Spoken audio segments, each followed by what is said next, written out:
Gene, you were in one of the most single iconic days or events. You were there. I had a guy on a podcast once. His name was Jim Jenkins. And he was one of the 4 men who held John F. Kennedy's brain after he got assassinated. It's crazy. Crazy. So I brought a brain in, you know, the brains that they use when they're training people. I brought it in. I said, tell me what it was like when you held it. And he's telling the story. He says, for 50 years, I've been quiet. I've not said anything. And he starts explaining who he thinks was it. To him, it was Lyndon Johnson. He says Lyndon Johnson's crew came in as quickly as possible. He was sworn in. His wife's, John F. Kennedy, Jackie's wife, is standing right there. He's now president. It was so quick. They're like, wait a minute, why is this guy celebrating becoming a president? And he was at an event there to witness what it's like to hold the brain, saying there was an incision. Somebody else made a cut here. Why would somebody else make this cut here? He's seen that. That's going to stay with you for 50 years, right? And I had him on the, I think it was a 50-year anniversary when I had him on, when I interviewed the guy. And in the history of hip-hop, it's 2 events. And you were present at one of them. It's literally 2 events. One of them, Tyson fight, Tupac, Vegas. Second event is this.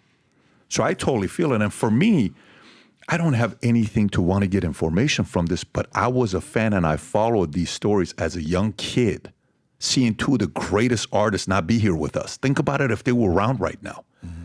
What would we have with them if they were around? That's what my level of curiosity is when I speak to folks. But I want to read this to you. So here's Biggie's mom. I want to slap the daylights out of Sean Combs. I hope to God he sits down and spills his guts and apologizes to her, right? Valletta Wallace. This is a 6-month investigation Rolling Stone did on the violent abuse of Sean Combs.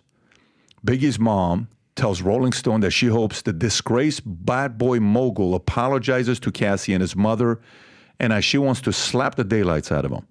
How often have you and her spoken about Diddy? We used to speak a lot back when I was talking with her.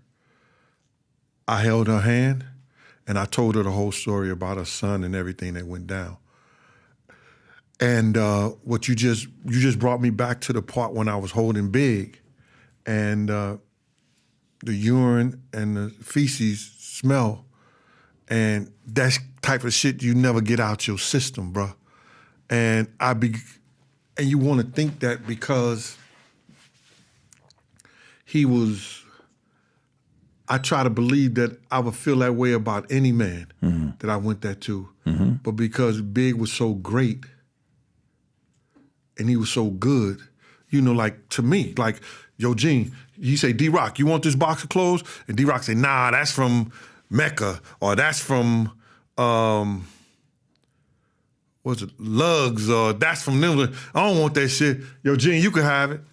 I'll take it. You know what I mean? Give it to people, parolees, give it to people from the block. But that's what type of dude he was. And I still remember dropping him and then having to pick him up. And it does that shit to me. And I don't care. I went to therapy. I've been through shit. You'll never get over stuff like that, man.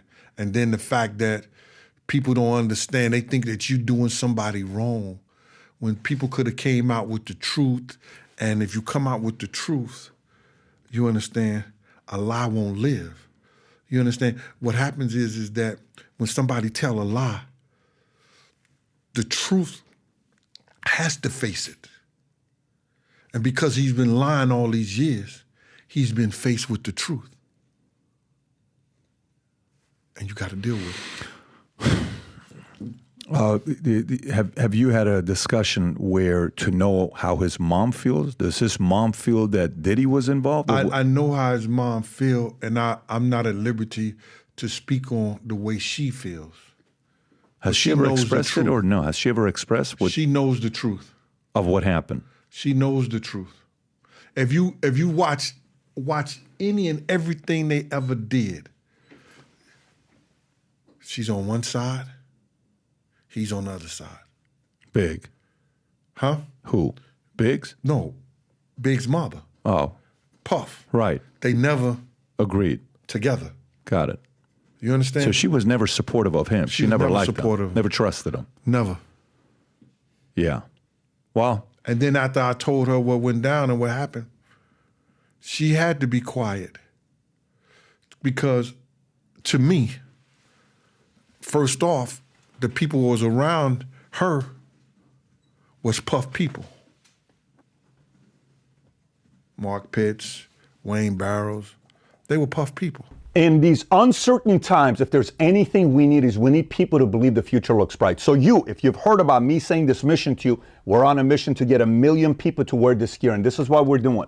If you buy one of these hats, there's a category of buying one hat, getting the second one free. If you haven't yet worn this gear publicly, go ahead and test it out. Buy some of the gear, wear it in public, and see how many people will stop by and say, you also watch Valuetainment? You also follow PBD Podcast? I do too.